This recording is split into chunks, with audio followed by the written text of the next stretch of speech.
Welcome to Crump Chiropractic. My name is Dr. Stephen Crump. I'm a doctor of chiropractic here in Gibraltar for the last 16 years. This talk's about half an hour and it's explained to you how important your spine is to your health, how by having a spine working properly you can actually help improve your health. And I'm trying to make that sort of logical today. In terms of the spine, we should have a backward curve, forward curve and a backward curve. The curves act like springs and keep us strong. And what can happen is we can lose curves through sort of bad posture, from sitting in offices in front of desks too much. People can have bumps or knocks that can cause a neck to straighten, and they may not realise it's happened. So for example, I'll sit here asking people all day, have you ever had any accidents? And people say, oh no, no, no. What they mean is they haven't been run over by a car 3 times or something. But you could be, for example, sat in your car and the lights are red and you're minding your own business and you're looking out the window like this, and somebody's not watching, or these days probably texting on their phone, and they bump you from behind. And it could be only 15 miles per hour. But what happens then is, when you're bumped and not expecting it, the head will actually move forwards and then backwards. And that could cause your neck to straighten, but because the impact's very small, you may have no symptoms at the time. So you come round and shout about having your back bumper resprayed, because it's all scratched now, you're not very happy. And then suddenly 6 months later, you suddenly get a stiff neck, pain down the arm, headaches, and you never relate it back to the injury. Right? Whereas if you had a big injury, you roll the car 3 times, you're probably going to get neck and arm pain or neck almost immediately, and it's obvious where the problems come from. The bones and the spine, these are the discs, where the discs are between the bones. And if we look at what I'm thinking about inside here is the brain stem's up in here, it's continuous with your spinal cord coming down. So that's housed in behind the spine, and it's designed to have this natural backward curve. It's designed to be shaped like a backward banana, as it were. And it's got the consistency of camembert cheese, which means if your neck straightens, you can put pressure on the spinal cord, you can deform it. So like this one here. So this is somebody whose neck straightened up. So it's actually more common than you realise. So when it straightens now, the spinal cord gets stretched, and the discs lose their natural shape, and they can push onto the spinal cord. Did you think you'd feel, if you push the spinal cord or brain, can you feel your spinal cord or brain right now? You can't feel it, can you? It's designed for function, not for feeling. So you probably can't feel that, but wherever that area of the spine affects, you'll feel wherever it goes to. And if nothing's done here, this neck can wear out quicker because A, it loses this spring curve, which it should have, and secondly, when it gets bumped or injured, see, when it's working properly, this is 2 bones and a disc, the joint should be moving up and down nice and easily. And when they move up and down properly, the discs lubricate. That means fluid comes in and out and keeps them strong and healthy. If they jam and lock up, or don't move like they should do, you don't get this lubricating effect in the disc. Then what can happen is, it will literally shrivel and dry up faster in areas where it's not moving properly, so it will wear quicker. Right? So if we look at this as a sliding scale, when we're young, we should all have nice big thick disc spaces like this. We all go through an ageing process, so there always is some wear and tear arthritis. It's sort of unavoidable. We should never get down to this level here, which is completely worn. But we can have some areas that wear at different rates. Where there's an injury, it'll tend to wear faster, especially if it's not dealt with properly. Right, and by actually restoring the neck and making it move and work properly, restoring the shape, you can even bring them 10 or 15% back in the right direction, which is a whole different ballgame than leaving them to go down to this end down here. So, if this person did nothing and we just ignored it, what tends to happen is we get a lot more arthritis. This is wear and tear now forming in the lower neck. And you'll see these discs are much thinner in here. And what symptoms do you think you might have if you've got discs like that in your neck? Pain. Yep. Neck pain? Stiffness. Stiffness, yeah, good. Do you know where those nerves go to in the lower neck? Part of the arms. Exactly, arms. You can get arm pain. They do more than that though. They actually affect the power, so you can have a heavy, weak arm. You can have pins and needles down it. You can have restriction and range of motion. Can't move your neck properly. And if that was somebody's lower back, what do you think would happen in the low back? Back pain. So hopefully we've all heard that chiropractic can help people with bad necks and bad backs. Of our nervous system, we only about 8 or 9% of the nerves actually sense pain. So pain actually comes at the very end of a problem. And why do you think we have the pain? Why does the body give us pain? Getting corrected. It's like a warning system, isn't it? It's like an alarm system in the body. So, as an example of this is somebody, it's a chest X-ray of somebody. These are the arteries around somebody's heart, coronary arteries. These arteries got a blockage in them in here. Yeah. Do you know what could cause blocked arteries? Cholesterol. Cholesterol, yeah. Bad diet, couldn't it? Eating fatty foods, drinking, smoking, not exercising, all that can cause your arteries to get clogged up. You can have 95% of your arteries blocked and have no signs or symptoms. 95% blocked. So you could see Uncle Joe on Friday and say, "Oh, hi Uncle Joe, how you doing?" He goes, "Oh yeah, no problem, I'm all good." Then Monday he just drops dead. Right, so was he fit as a fiddle on Friday when he spoke to you? But he had no symptoms, did he? Does that make sense? So unfortunately for him, his first one was his last one, right? 40% of men pass away on their first attack. The rest of the men, 60% of them get a chance to go and do something about it. They have a heart attack, have a warning, then go and hopefully change their lifestyle. Same with the cancer. If you suddenly find a lump somewhere, and you go and have it diagnosed as a cancer, has it just suddenly turned up now? It's probably grown for a while. Yeah, probably up to 5 to 10 years, silently building up until eventually there's enough of a lump that you can feel it. So how we feel is a very poor measure of our health and how it's working. And the reason again is because we only feel so little of the system. So 20% of the nerves coming out control your muscle power, and 70% control the organ. So of the spine here, we've got the brain up here, continues to the spinal cord, and then these nerve roots coming out. They're literally passing messages, mental impulses from the brain down the nerve, and here they're going down your arms, and here down your legs, and here they go up to the head. Then it goes heart, lung, gallbladder, stomach, pancreas, large intestine, uterus. And if we get an area that's becoming chronically blocked, and pinched and trapped like this, it is interfering with the messages passing properly. So we liken it, let's model here. So the messages should be passing about 90, they should be passing about 270 miles an hour. A bit like electricity passing down there. And they start to get blocked.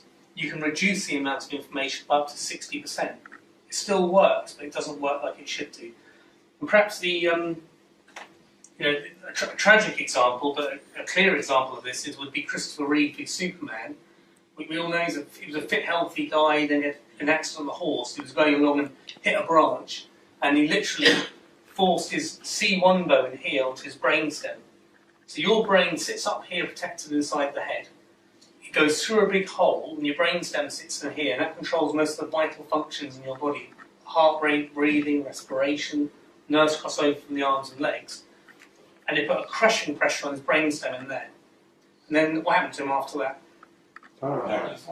He's in a wheelchair, wasn't he? He couldn't use his arms or legs, he's quadriplegic.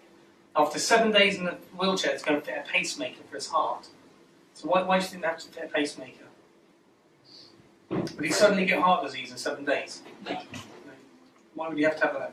His brain was sending messages. Yes, your brain speeds up and slows down your heart, and if the message is getting blocked, it can't get the messages through to the organs. Does that make sense? He had to have a hole put through the front of his neck, and he had to be connected to an iron lung. He had to have dialysis for his kidneys. He had 7 machines doing what his body should do for itself because the brain couldn't control and regulate the organs. So the way our body stays healthy is it's the brain at the top that sends messages down the body. So here's somebody's brain. T5 goes to your stomach in here. What does the stomach do for a living? What's the job of the stomach? Process food. Exactly. How does it do that? Acid. Produce acid and enzymes, doesn't it? So it's got acid in there. So what happens is, just as you're about to eat your food, your brain sends a message down to your stomach and it says start producing acid now, because the food's coming down, you need to break the food down, and then your body absorbs it through the stomach lining and uses it for growth and repair. Right? And then when the food's passed through, the message goes back to the brain and tells it that it's gone through and it's switched the acid production off. But let's say now you have a blockage in here. So this chap, for example, sat in front of a computer 8-9 hours a day, and his back starts to stiffen and lock up here. Or he's playing football and somebody sticks his knee straight into his back, and for 2 or 3 days he's got a really sore back. Then it's not so sore. but it just stays stiff and locked up and you sort of forget about it. So let's say you reduce the inflammation down by about 20%. Would that be healthy to have a stomach working at less than 20%? Wouldn't be, would it? So I'm likening it to a light bulb. Right? So this is like, that'd be 100% inflammation passing up and down, 20%. Let's say it blocks a bit more and it's 30%. That'd be even less healthy, wouldn't it? But you often wouldn't have any symptoms, wouldn't be enough problems to actually start realising it. It's often not so it starts blocking at 40%. And say that went on for 6 months, a year, 18 months. Actually, now you've got 40% of the cells in your stomach, so the brain's literally connected to little cells. The cells in your stomach, in here which produce the acid and enzymes, they reproduce themselves, they replicate themselves every 4 or 5 days. So you get a new stomach lining completely every 4 or 5 days. 2 days if you have spicy food. They're the ones that produce this acid. The acid in your stomach is level 1. That means if it touched metal, it would burn straight through metal. But it doesn't harm us at all, does it? If this system keeps working properly.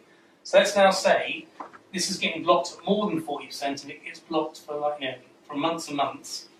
Start producing more acid than we should do, so what symptoms do we have then? Heartburn. What do we do? Horrible heartburn. Running. Rennie, that's one of the Rennie. They were the first tablets, right? Do you remember they were made? Rennie, 1952, I'll speed up. 1952, right? So a drug company had made Rennie. And do you know what Rennie are? Just chalk, chalk tablets, right? So they just neutralise excess acid. And they can't sell them because there's no condition, so they have to name the condition. They call it acid reflux disease, and they can sell Rennies. Now you've got Pramazole, Losec, all these new ones, haven't you? Is that solving your problem? Not if that's the problem, is it? Right? There may be other reasons, but not if that's the reason there. So it's temporarily reducing the acid, and you haven't got to suffer your heartburn anymore, have you? Until the next time you go and eat again, and the same process happens again. So my job is if we can find blockage like this, is to remove the blockages so that the brain can start to get messages passing up and down and it can run the body properly. And L1, for example, goes to your large intestines. So if you got blocked, say, 40% or more there and you couldn't regulate your large intestine, you go to the doctor saying, my bowels are irritable, then they say, well, you've got irritable bowel. But it doesn't really answer the question why, does it? So if this is blocked on here, they give you something to go and get rid of the symptom. Again, that's blocking and dealing with the problem. C1, the headaches, migraine. C2 goes to IE, sinus. So this is how the body runs and controls our system. So this is what happens. The messages should be passing up and down with the nerves working properly. If we get bones misaligned, they can put pressure on a nerve.